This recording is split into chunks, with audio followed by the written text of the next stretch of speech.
And we're going to continue with our conversation. Personal leadership philosophy. Yeah, great topic today. Appreciate you having me on. I always love these conversations with you. All right. So, what shaped your leadership philosophy more? Faith, law enforcement, or battlefield study? Well, definitely faith. I learned when I was a little kid in Sunday school. The answer is always Jesus, right? Um, I think to me, my faith walk has been one that has taught me that if you lead from a servant leadership perspective, that really is the way. That's the way that Jesus led. That's the way that he led his disciples. You see that in his washing of their feet, the night before he's going to die. But just the way he cared for people and put other people's needs before his own. And I would love to say I did it just like Jesus, but I didn't. There was a lot of times where I got misguided or put my own wants and desires for somebody else's. But obviously, when you take that kind of a mindset and then you compare it to the experiences that God gave me in law enforcement, whether as a state trooper, an FBI agent, or in teaching leadership development, they always tell people if you ever want to get good at something, go teach it because it forces you to study it in a way that you wouldn't study it otherwise. And that can come from studying the scriptures to, tactical manuals to leadership or philosophy things. When you teach it, it makes you have to get better at it. And so teaching with my dear friend John at the CIA Strategic Thinking Workshop and the Battlefield Leadership Seminars, it really gave me some opportunities to reflect on my own personal leadership style while we were up there having conversations with the groups and the teams that we would take up to those locations. So really kind of a mesh, but yeah, I would definitely say my faith is the one thing that God has used to help me create my own personal leadership philosophy the most. And let's see, that's interesting. You talk about the philosophy through faith, because ultimately, what we're doing in leadership is building relationships. And how can you build a relationship without showing love for that person, caring for that person, and really want to see the very best happen for that person? Yeah, relationships are crucial. I mean, that's God made us to be in community. He made us to be in relationship with other people. But that's one of the challenges with relationship, especially relationship in business, because sometimes you have to make business decisions that aren't great for your relationship with that person. And other times you have to make decisions that aren't going to be best for your business, right? Like maybe you don't have that meeting on Friday night, so you could take your spouse out for a date night, or you make sure you're done with all of your business meetings by 5 o'clock so you can make it to the kids' sporting events or dance recitals or theater productions, whatever the case may be. Um, but the relationships really are the crucial element to it because if you can develop a trust with a person, that really opens up a lot of opportunities because now they may be willing to take a risk on, let's say, a product that you're offering to them or a solution that you're bringing to them. Because they know you, they may be willing to take a risk and say, "Hey, Jody, for instance, he's never steered me wrong before. I'm going to take a look at this thing. If he thinks it can help me, I'm going to take a look at it and see if it's going to help me or not." But you're exactly right. The relationships are crucial in it, and even just working relationships with an organization are crucial. And the relationships you can make for podcasting. That's what I keep telling Jody. Just start sending guests because you never know where the magic's going to happen off of podcasting. I had a relationship today with a guest that's a celebrity, and she now wants to go and meet with me out in LA when I'm in September. And then also she's interested in working with one of my clients. So that's the power of relationships. But if you don't go with that enthusiasm and really wanting to get to know that person, people can read it and they're like, no, thank you. That's not happening. And I think that's what makes the best leader is someone who's excited. So how do you personally handle criticism or strategic disagreement? This is interesting. I find this really fascinating because I think as human beings, we don't like criticism and we don't like to have things not going well. But how do you handle that? Yeah, so I call it trooper mode. I go into what I call trooper mode, which is back when I was a young state trooper and you pull somebody over and you get up there and they're just screaming at you and they're cussing at you and they're what I figured out was they weren't mad at Jody. they were upset that Trooper Corbett stopped them because they were doing something they shouldn't have been doing. And so I just let them go. I just let them rant and rave and be upset. And, um, I just continued on with professionalism and tried to love them as best I could. I still would issue them a summons or do whatever I had to do as far as what I had initiated the traffic stop for.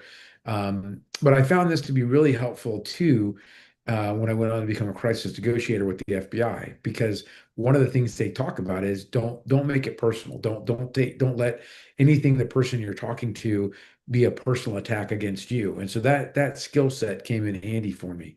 Um, criticism is criticism. I mean, I think a lot of it's the perspective, right? The other big thing is who's it coming from? In today's era, there's a lot of people running their mouths, especially on social media, about stuff they have no idea about. They have absolutely no clue what they're talking about. They've never been in that experience. You can't fault a police officer for something that happened on the side of the road when you're getting a 5-second snippet of video. Well, that looks really bad. Well, yeah, you didn't see the 15 minutes before where the guy was threatening to cut him with a knife or hit him with a bottle or hit him with a stick or something.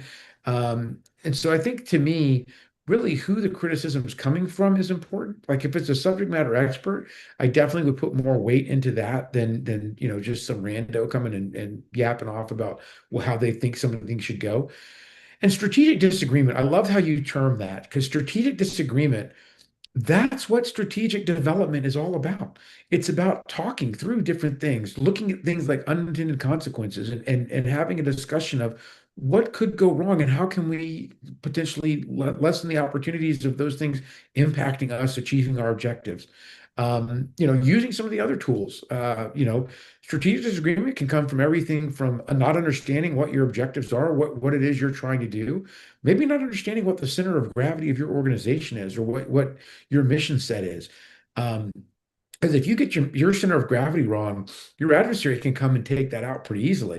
Not understanding the center of gravity for your adversary and how to eliminate that. So having strategic disagreement, that's part of generating a strategic plan is thinking of ideas from multiple different sources, multiple different people who would have a vested interest in that process and letting them share their thoughts, letting them share their experiences, letting them share what they know about a specific subject matter that could help you in achieving that goal. No, no doubt. And it stings at times, Jody. It stings when you get you get criticism, and you have to decide how you're going to handle it. Are you going to, argue and get angry, or are you going to come up with a solution?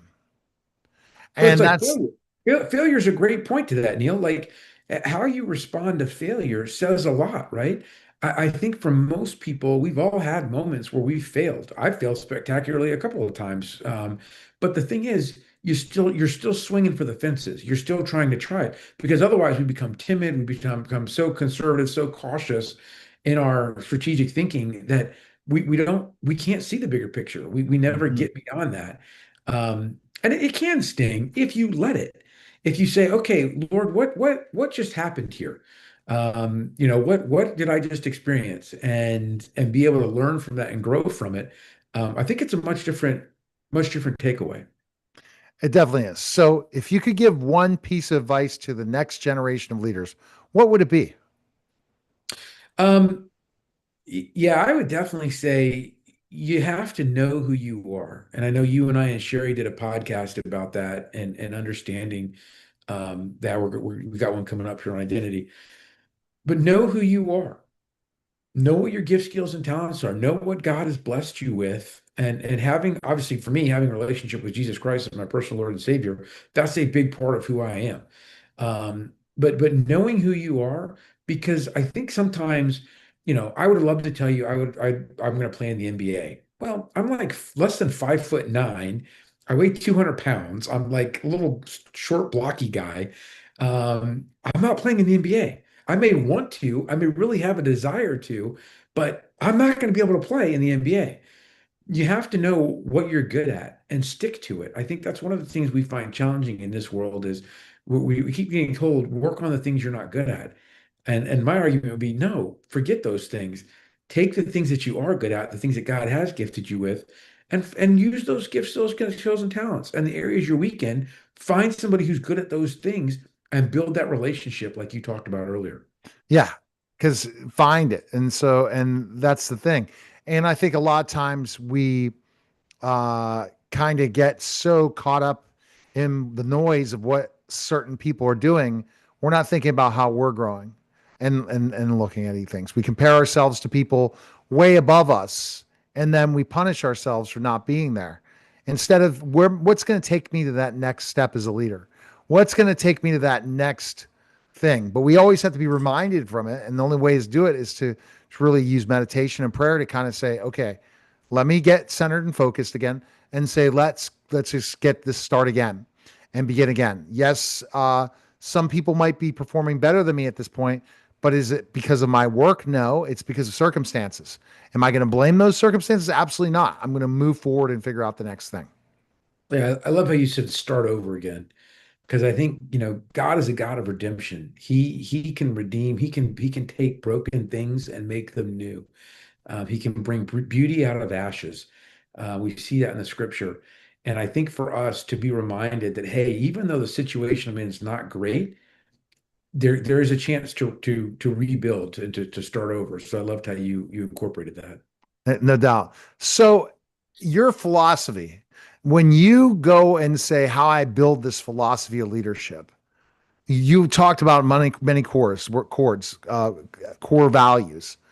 What do you think in these core values of leadership makes you identify a great leader?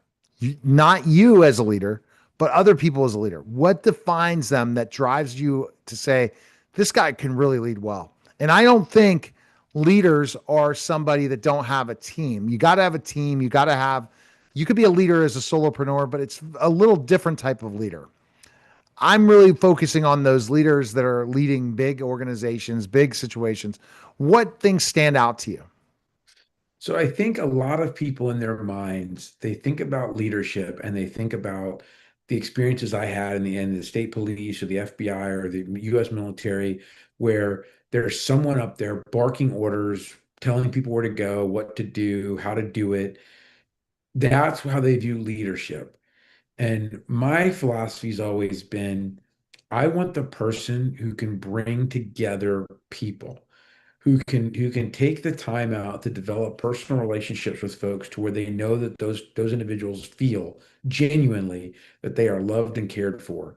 And so what I look for is I look for people that and these folks won't raise their hands. They're not going to tell you I should be a leader. You have to go find them.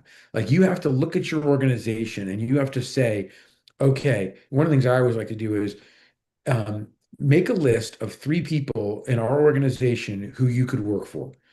And when you see the same name come up on multiple people's lists, over that spans, that's probably one of the people you want to go get because those people are connecting. They're already maybe a team lead or they're a peer who has more experience or whatever. But when people start recognizing and self-selecting individuals around them that they would go work for, that's a great way to go find a leader in your organization that you should probably get some training and mentorship for and get them into an elevated position because those are going to be the people who care about the employees and the people underneath them. Now, if it's a specific technical expertise that you need, you may want to do something different. NSA does this very, very well, where they have some incredibly smart nerds over there and they supervise 0 people because they are not people. They have a very specific, unique skill set. And the organization realizes it, has moved them up into management or leadership position, but they don't supervise anybody because they're not there to take care of folks. They're there for that specific technical expertise that they have. All right, Jody, where's the best place we can check you out? Where can we go?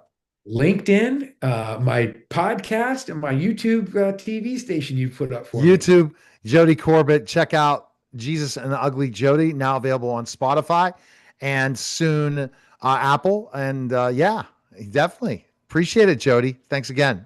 Thank you. That was a special trauma cast of the Neil Haley Show, the Storehouse Media Group Podcast, and Jesus and Ugly Jody.